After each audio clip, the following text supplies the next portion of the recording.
رمضان ہے، ضیافت نور ہے، لہن قرآن ہے، ضیافت نور ہے۔ اعوذ باللہ من الشیطان اللعین الرجیم، بسم اللہ الرحمن الرحیم۔ الحمد للہ الذی جعلنا من المتمسکین بولایت امیر المؤمنین علی بن ابی طالب واولادہ المعصومین علیہم السلام، واللعنۃ الدائمۃ الابدیۃ علی اعدائہم اجمعین۔ اللہم صل علی فاطمۃ و ابیہا و بعلہا و بنیہا وسر المستودع فیہا۔ السلام علیکم ورحمۃ اللہ وبرکاتہ۔ محترم ناظرین، میں ہوں آپ کا میزبان سید محمد یاسین رضوی، اور آپ دیکھ رہے ہیں مدرسہ صاحب الزمان کی خصوصی پیشکش ضیافت نور۔ محترم ناظرین، جیسا کہ آج کل سوشل میڈیا پر ایک بحث بڑے مد و شد کے ساتھ چھڑی ہوئی ہے، اور ہر کس و ناکس اپنی اپنی رائے کا اظہار کر رہا ہے۔ ہم آج کی اس نشست میں اسی موضوع کو زیر بحث لاتے ہوئے ہم یہ چاہیں گے کہ آج کے ہمارے معزز مہمان اسی موضوع پر کچھ کلام کریں اور اس بات کی سچائی کے متعلق ہمارے ناظرین کو آگاہ کریں۔ اس موضوع پر گفتگو کرنے کے لیے ہمارے ساتھ موجود ہیں ہمارے معزز اور مکرم مہمان، آپ کی جانی پہچانی شخصیت مولانا محمد حسن شاکری صاحب۔ السلام علیکم ورحمۃ اللہ وبرکاتہ۔ قبلہ، میں آپ کا انتہائی ممنون و متشکر ہوں کہ آپ نے ایک بار پھر سے ہمیں شرف بخشا۔ خدا آپ لوگ کی کاوشوں کو اپنی بارگاہ میں قبول فرمائے۔ الہی آمین، جزاک اللہ۔ آپ کی ٹیم کی، آپ لوگ جس جان فشانی سے یہ پروگرام کر رہے ہیں وہ قابل تحسین ہے۔ جزاک اللہ قبلہ، بہت شکریہ قبلہ۔ قبلہ، جیسا کہ آج کل سوشل میڈیا پر آپ کے علم میں ہوگا کہ سوشل میڈیا پر ایک حدیث جس کو رسول اکرم صلی اللہ علیہ وآلہ وسلم سے منسوب کر کے پیش کیا جا رہا ہے اور بحث ہو رہی ہے سوشل میڈیا پر، تو میں چاہتا ہوں کہ آپ جو ہے اس حدیث کی سند کے بارے میں ہمارے ناظرین کو تھوڑی سی آگاہی فرمائیں، اور اس کے ساتھ جو ہے اس کے کیا حقائق ہیں ان کو بھی جو ہے ہمارے ناظرین کے لیے اس کے بارے میں تھوڑی سی آگاہی۔ احسنتم، جزاکم اللہ۔ اعوذ باللہ من الشیطان اللعین الرجیم، بسم اللہ الرحمن الرحیم۔ الحمد للہ الذی دل علی ذاتہ بذاتہ وتنزہ عن مجانست مخلوقاتہ وجل عن ملائمت کیفیاتہ، والصلاة والسلام علی جمیع الانبیاء والمرسلین، لا سیما علی افضلہم واشرفہم وخاتمہم الذی سمی فی السماء باحمد وفی الارضین بابی القاسم محمد، اللہم صل علی محمد وآل محمد، واللعنۃ الدائمۃ علی اعدائہم اجمعین۔ اما بعد، برادر عزیز، آپ نے جو سوال فرمایا کہ حدیث آج کل سوشل میڈیا کے اوپر کافی زیر بحث ہے، بالکل ایسا ہی ہے جیسا کہ آپ نے بتایا، اور میڈیا اور سوشل میڈیا کا دور ہے، اور بہت سارے مؤمنین جو ہے وہ اس بارے میں مسلسل سوال کر رہے ہیں کہ آگے یہ کیا ماجرا ہے، کیونکہ جیسا کہ ہمارے ناظرین دنیا میں جہاں کہیں بھی جو ہمارا پروگرام دیکھیں گے، یہ آپ نے دیکھا کہ ہمارے جو عالم تھے انہوں نے کہا کہ یہ حدیث مستند نہیں ہے، اور یہ حدیث جو ہے وہ حضرت عمر کے بارے میں ایسی حدیث نہیں ہے۔ اس کے بعد سوشل میڈیا کے اوپر بڑے زور و شور سے اس پر بحث ہوئی کہ کیا واقعاً یہ حدیث ہے یا نہیں، تو علماء اہل سنت نے جو موجود تھے ٹی وی پر، میڈیا کے اوپر، انہوں نے کہا کہ یہ حدیث جو ہے مستند ہے۔ 3-4 علماء نے کہ حدیث جو ہے مستند ہے، غریب بھی ہے تو حسن قرار دیا۔ میں کیونکہ ہمارے جو مؤمنین ہیں ان کے لیے آسان الفاظ کے اندر، کوئی نہ کسی کے لیے باعث تشویش ہو اور نہ باعث زحمت ہو، بہت آسان اور 2 دونی 4 کی طرح جو ہے وہ میں اس پورے قضیے کو آپ کے سامنے بیان کرتا ہوں۔ اس کے لیے میری ساری کوشش، اور میں اپنے سننے والوں کو بھی یہ پیغام دوں گا کہ ظاہراً آپ کو لگے گا یہ 10-15 منٹ اکیلے پہ، لیکن اس کے پیچھے کئی دن کی محنت ہوتی ہے۔ آپ لوگوں کی محنت بھی یقیناً کئی دن کی، اور بالخصوص آپ لوگوں نے جب یہ ٹاپک دیا تو اس کے پیچھے کافی دن جو ہے وہ زحمت محنت کر کے مواد جمع کیا گیا مختلف کتب سے، جو اب انشاءاللہ میں سامعین کے سماعتوں کی نظر کروں گا۔ جو ناظرین ہیں دیکھ رہے ہیں انشاءاللہ وہ محظوظ ہوں گے دنیا میں جہاں کہیں بھی ہیں، اور ہم سب کے لیے حقیر کے لیے بالخصوص اور آپ سب کے لیے بھی دعا فرمائیں گے۔ دیکھیں یہ جو روایت ہے، یہ لو نبی نے کہا لو کان بعدی نبی لکان عمر بن الخطاب، اگر میرے بعد کوئی نبی ہوتا تو وہ عمر ابن خطاب ہوتے ہیں۔ ایک یہ روایت اس طریقے سے ہے۔ دو کتابیں اور میں حوالہ دے دیتا ہوں سننے والوں کو، المعیار والموازنہ ابو جعفر اسکافی کی، اور کنز العمال متقی ہندی کی، جلد نمبر 11 صفحہ نمبر 581۔ اس کے اندر یہ روایت اس طریقے سے، اور اس سے اور بڑھ کے ایک دو آپ بھی سمجھ لیں، ایک دو مرحلے اور اوپر جا کے فضیلت بیان کی گئی حضرت عمر کی۔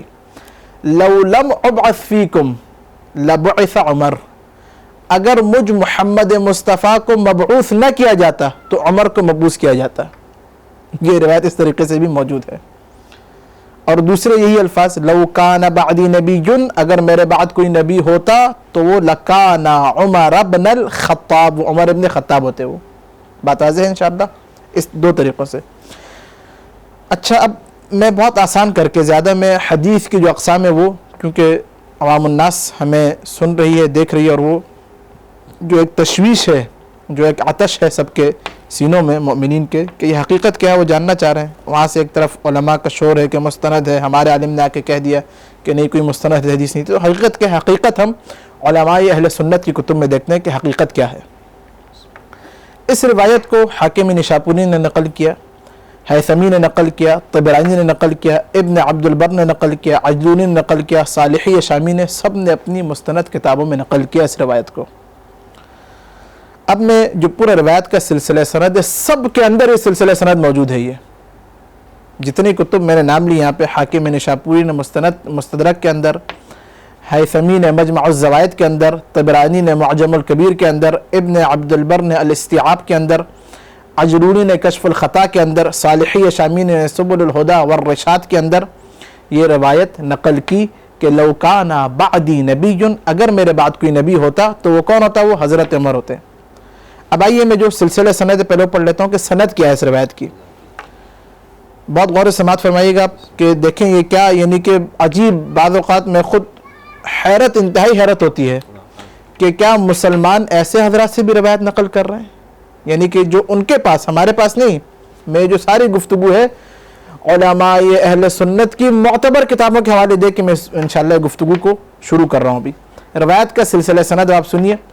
بسم اللہ الرحمن الرحیم۔ حدثنا محمد بن عبد اللہ بن دینار والحسن بن محمد النیسابوریان قدم علینا للحج قال حدثنا احمد بن محمد بن نصر اللباد۔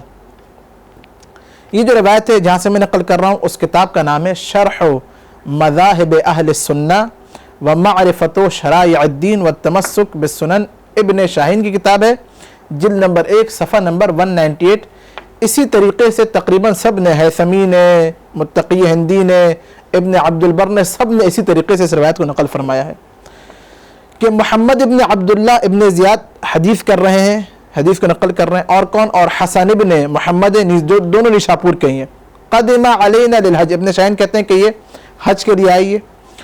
قال، دونوں نے کہا، حدثنا، کہ ہم دونوں کے لیے کیا حدیث کو نقل کیا کس نے؟ احمد ابن محمد ابن نصر اللباد، احمد ابن محمد ابن نصر اللباد نے ہم سے، ہمارے لیے اس حدیث کو نقل کیا۔ احمد ابن محمد ابن نصر اللباد کہتے ہیں کہ حدثنا عمر ابن ابراہیم، وہ فرماتے ہیں کہ حدثنا محمد ابن ابی عبد الرحمن المقری، وہ کہتے ہیں کہ حدثنا، میرے مجھ تک روایت پہنچائی، حیات ابن شریح، حیات ابن شریح کہتے ہیں عن بکر ابن عمر، وہ کہتے ہیں کہ عن مشرح ابن حعان، بکر ابن عمر کہتے ہیں کہ مجھ تک کی روایت پہنچائی کس نے؟ مشرح ابن حعان نے۔ تمام ناظرین اس نام پر غور کیجئے گا، یہ بہت اہم نام ہے، مشرح ابن حعان۔ وہ کہتے ہیں عن عقبہ ابن عامر، عقبہ ابن عامر سے نقل کر رہے ہیں وہ، کیا؟ قال سمعت رسول اللہ صلی اللہ علیہ وآلہ وسلم، کہ عقبہ ابن عامر کہتے ہیں کہ میں نے رسول خدا صلی اللہ علیہ وآلہ وسلم کو یہ کہتے ہوئے سنا، کیا کہتے ہوئے سنا؟ یقول، کائنات کے نبی نے آپ صلی اللہ علیہ وآلہ وسلم نے فرمایا، کیا فرمایا؟ لو کان بعدی نبی، اگر میرے بعد کوئی نبی ہوتا تو لکان عمر ابن خطاب، وہ حضرت عمر ہوتے۔ یہ سلسلہ سند، اس روایت میں شروع کے نام، اس کے اندر علماء اہل سنت میں بھی بحث ہے کہ شروع کے 3-4 راوی صحیح ہیں ضعیف ہیں، میں وہ چھوڑ رہا ہوں، میں وہ جا کے تحقیق ہمارے ناظرین کے لیے۔ اس روایت میں ایک نام مشرح ابن حعان، جس سے یہ روایت سب تک پہنچی دوسرے راویوں تک۔ مشرح ابن حعان سے محمد ابن عبد الرحمن نے نقل کیا، ان سے عمر ابن ابراہیم نے نقل کیا، ان سے محمد ابن نصر العباد نے، ان سے یہ 2 نشاپوریوں نے نقل کیا۔ مشرح ابن حعان، مشرح ابن حعان کون ہے؟ مشرح ابن حعان کے بارے میں بہت غور طلب نکتہ ہے یہ، کہ مشرح ابن حعان کے بارے میں اب علم رجال کی علماء اہل سنت کی سب سے بڑی کتاب جو علم رجال کے اوپر ہے، اس کا نام ہے الضعفاء الکبیر۔ رائٹر اس کے ہیں ابو جعفر محمد ابن عمر ابن موسیٰ العقیلی۔ یہ کتاب شائع ہوئی ہے دار المکتبۃ العلمیہ سے، جلد نمبر 4 صفحہ نمبر 222 کے اندر جب یہ شخص مشرح ابن حعان کا تذکرہ آیا تو موسیٰ عقیلی الضعفاء الکبیر کے اندر نقل کر رہے ہیں، وہ لکھ رہے ہیں، ہمارے عالم نہیں ہے یہ، اہل سنت کتاب، اہل سنت کے عظیم عالم، وہ شخص کہ جس نے اس روایت کو لو کان بعدی نبی لکان عمر بن الخطاب، اس روایت کو جس نے سب تک پہنچایا، اس کے بارے میں الضعفاء الکبیر جو علم رجال کی کتاب ہے، کیا فرما رہے ہیں اس کے اندر؟ کہہ رہے ان مشرح ابن حعان، مشرح ابن حعان کون تھا؟ کان ممن جاء مع الحجاج ونسب المنجنیق علی الکعبہ، یہ وہ شخص تھا کہ جو حجاج کے ساتھ آیا تھا اور کعبہ پر آ کر منجنیق کو نسب کیا تھا اس نے، یعنی کعبہ کو منہدم کرنے کے لیے منجنیق کو جس نے نسب کیا وہ مشرح ابن حعان ہے۔ یہ موسیٰ عقیلی جو سنی عالم ہے وہ نقل کر رہے ہیں، وہ ہمارے علماء میں سے کسی نے نقل نہیں کیا، یہ اپنی علم رجالی کتاب الضعفاء الکبیر کے اندر وہ شخص کہ جو کعبہ کو گرانا چاہتا ہو اس سے یہ روایت نقل ہو رہی ہے۔ اچھا، صرف یہ موسیٰ عقیلی نہیں، میں اپنے سننے والوں کے لیے اور کہ صرف موسیٰ عقیلی نہیں، آئیے ایک اور بڑے عالم، بے انتہا بڑے عالم، المجروحین جو رجال کے اوپر کتاب ہے، کون ہے اس کے رائٹر؟ ابن حبان، جلد نمبر 3 صفحہ نمبر 28 کیا لکھ رہے ہیں؟ مشرح ابن حعان، کنیت کیا اس کی؟ ابو مصعب کنیت ہے اس کی، کون ہے یہ؟ یروی عن عقبہ ابن عامر، عقبہ ابن عامر سے روایتیں نقل کرتا ہے یہ، اور وہ روایتیں کہ جو مناکیر ہیں وہ روایتیں نقل کرتا ہے۔ اب یہ لکھ رہی ہے ابن حبان کے جو بڑے رائٹر ہیں رجال کے سب سے بڑے علماء اہل سنت کے پاس ایک بہت بڑا نام، وہ کہہ رہے ہیں لا یتابع علیہا، اس کی جو احادیث ہیں جو عقبہ سے نقل ہو رہی ہیں وہ سب کے سب مناکیر ہیں، وہ الٹی سیدھی حدیثیں ہیں، اس پر اعتبار نہیں کیا جا سکتا، ان احادیث کی پیروی نہیں کی جا سکتی۔ یہ ہم نہیں، کون لکھ رہے ہیں؟ ابن حبان۔ تو یہ 2 میں بڑے حوالے اپنے سننے اور دنیا میں جہاں کہیں بھی ہمارے پروگرام دیکھا جائے گا، مشرح ابن حعان کے بارے میں علماء اہل سنت نے لکھا کہ اس نے مناکیر کو نقل کیا ہے، کعبہ کے اوپر آ کے منجنیق کو اس نے باندھا حجاج کے ساتھ کعبہ کو منہدم کرنے کے لیے۔ ایسا شخص ایسی روایت نقل کر رہا ہے کہ میرے بعد اگر کوئی نبی ہوتا تو عمر، اب ایسے شخص سے کیا قبول کیا جائے گا؟ ایک بات یہ انشاءاللہ واضح ہوگی۔ اب ادھر آ کے کوئی جو ہے، اور یہ بات میں 1-2 حوالے اور دے دوں، میں نے 2 حوالے دیے کتابوں کا ریفرنس دیکھ کے، بالکل جلد نمبر تک بتائیے اور صفحہ نمبر تک بتائے، اور سن لیجئے تہذیب التہذیب ابن حجر عسقلانی، جلد نمبر 1 صفحہ نمبر 426، مشرح ابن حعان کے بارے میں لکھ رہے ہیں ضعیف آدمی ہے یہ، اس کی روایتوں پر اعتبار نہیں کیا جا سکتا۔ میزان الاعتدال، دوسری 4 رجالی کتاب جس کا میں حوالہ دے رہا ہوں، جلد نمبر 1 صفحہ نمبر 347، شمس الدین ذہبی لکھ رہے ہیں کہ اس کے بارے میں نہیں پتا کون تھا یہ، کیا تھا یہ، اس کا امر معلوم نہیں ہے۔ ابن قطان اس کے بارے میں لکھ رہے ہیں لا نعلم عدالتہ، اس کی عدالت کا ہمیں علم نہیں ہے۔ ترمذی نے، کیونکہ ٹی وی بحث چلی تھی، میں وہ ان اقسام کی طرف نہیں جانا چاہ رہا کیونکہ میں چاہ رہا ہوں ایک مختصر سے وقت میں پیغام پہنچ جائے. ترمذی نے نقل کیا کہ یہ حسن غریب، حدیث حسن و غریب ہے. پھر اس کے آگے لکھا، اس جملے کو نقل نہیں کیا میڈیا پر، کہ لا نعرفہ، ہم اس نے اس روایت کو نہیں جانتے، نہیں سنا، الا عن مشرح ابن حان، فقط اور فقط مشرح ابن حان سے. اور مشرح ابن حان کے بارے میں یہ 6-7 علماء، نیشاپوری لکھ رہے ہیں، ابن حجر اسقلانی لکھ رہے ہیں، شمس الدین ذہبی لکھ رہے ہیں، موسیٰ عقیلی لکھ رہے ہیں، ابن قطان لکھ رہے ہیں، ابن حبان لکھ رہے ہیں، سب کے سب کہ یہ کیا، یہ مناکیر نقل کرتا رہا ہے، کعبہ کے اوپر آ کے منجنیق کو نصب کیا اس نے. ایسے شخص سے روایت عجیب، یعنی کہ عقل انسانی، اور وہ بھی ایسی روایت. اچھا اب ایک بات تو یہ ہو گئی کہ سندن بالکل ضعیف روایت ہے. وہ شخص کہ جو آگے کعبہ کو ڈھا رہا ہو، اس سے کیا روایت قبول کرنی چاہیے؟ دوسری بات آ جائے اب سند کو، اگر ہمارے انشاءاللہ برادران اہل سنت دیکھیں گے، سند کو آپ قبول بھی کر لیں گے کچھ بھی توجیہ تعویل کر کے کہ نہیں آگا یہ فلاں فلاں فلاں کوئی بھی قسم بنا کے قبول بھی کر لیا جائے، تو یہ روایت معنوی طور پر درایتاً، کیونکہ علم درایت کے علماء اہل سنت بھی قائل ہیں. ایک چیز ہوتی ہے روایت، آپ نے صرف روایت نقل کر دی، ایک روایت کے اندر درایت، اس کو سمجھنا کہ روایت کہنا کیا چاہ رہی ہے. اگر اس حدیث کو درایتاً اور معنوی طور پر دیکھا جائے تب بھی باطل ہے. یہ ہمارے پاس نہیں، اہل سنت کے پاس. کیوں؟ اس حدیث سے کیا ثابت ہو رہا ہے کہ لو کان بعدی نبی، اگر میرے بعد کوئی نبی ہوتا تو وہ عمر ابن خطاب ہوتے. ایسا ہی ہے، یعنی کہ عمر ابن خطاب کے اندر اوصاف رسالت و اوصاف نبوت تھے. اس حدیث کی روح سے، اس حدیث کے اندر اگر غور کیا جائے تو حضرت عمر کی حضرت ابو بکر پر فضیلت ثابت ہوتی ہے. اگر میرے بعد کوئی نبی ہوتا تو عمر ہوتا. وہ بات واضح ہے. تو اس کا مطلب ابو بکر تو نہیں تھے، ابو بکر کے اندر اوصاف نبوت نہیں تھے، خصائص نبوت نہیں تھے، تو یعنی عمر ابو بکر سے افضل ہو جاتے ہیں. کون سا ایسا سنی ہے عالم بڑے سے بڑا، بخاری سے لے کے آج تک، جو اس بات کا قائل ہو کہ عمر ابو بکر سے افضل تھے؟ سب کے سب کہتے ہیں کلا، ابو بکر نبی کے بعد افضل البشر تھے. سب علماء سنت کے نظریہ ہے. تو اس روح سے بھی یہ روایت باطل اور ضعیف ہے، گڑی ہوئی لگتی ہے، جعلی روایت میں سے. یہ ایک چیز. یہ دوسری چیز، تمام علماء اہل سنت، آپ جا کے شرح المقاصد اٹھا کے دیکھیے، جو کلام کی کتابیں ہیں، شرح المواقف، یہ میں نام لے رہا ہوں تاکہ سننے والے جا کے اس کو دیکھیں، یہ کلام کی کتابیں، اس میں اٹھا کے دیکھیں. نبوت کی شرائط میں لکھا کہ خدا کبھی بھی، حکمت خدا میں سے نہیں ہے، یہ خدا حکیم ہے، خدا کبھی بھی کسی ایسے انسان کو نبی نہیں بنا سکتا کہ جس کا زندگی کا ایک ثانیہ، ایک لحظہ بھی شرک میں گزرا ہو.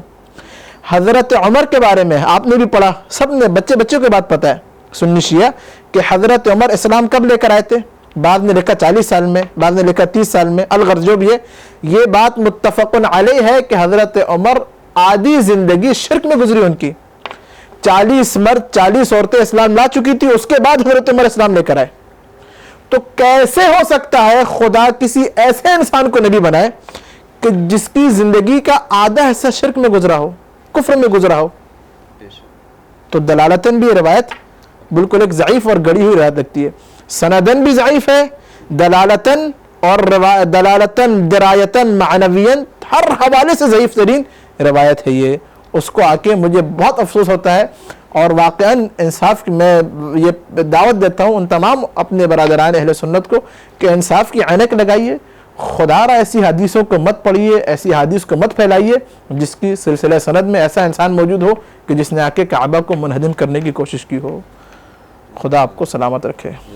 جزاک اللہ قبلہ، بہت شکریہ آپ کا. میں انتہائی متشکر و ممنون ہوں کہ آپ نے اتنے اچھے اور بہترین انداز میں ہمارے ناظرین تک اس روایت کی، اس حدیث کی جو ہے حقیقت کو آپ نے پہنچایا اور ہماری رہنمائی فرمائی. جزاکم اللہ، خدا آپ کی کاوش کو بھی اپنی بارگاہ. الہی آمین، الہی آمین. جزاک اللہ قبلہ. پروردگار عالم کی بارگاہ میں خصوصی دعا گو ہوں آپ کے لیے کہ خدا آپ کی توفیقات خیر میں اضافہ فرمائے. الہی آمین. محترم ناظرین، اسی کے ساتھ آج کی یہ آخری نشست اپنی اختتام کو پہنچی. میں ان تمام حضرات کا انتہائی ممنون و متشکر ہوں جنہوں نے ہمارے ساتھ تعاون فرمایا اور بارگاہ امیر المومنین میں ان کے لیے میں دعا گو ہوں کہ خدا ان کی توفیقات خیر میں مزید اضافہ فرمائیں۔ مجھے یاسین رضوی کو یہیں پر اجازت دیجیے۔ اللہ حافظ۔ ماہ رمضان ہے، ضیافت نور ہے، لہن قرآن ہے، ضیافت نور ہے، بارگاہ خدا میں فقیر و غنی سب آج مہمان ہے، ضیافت نور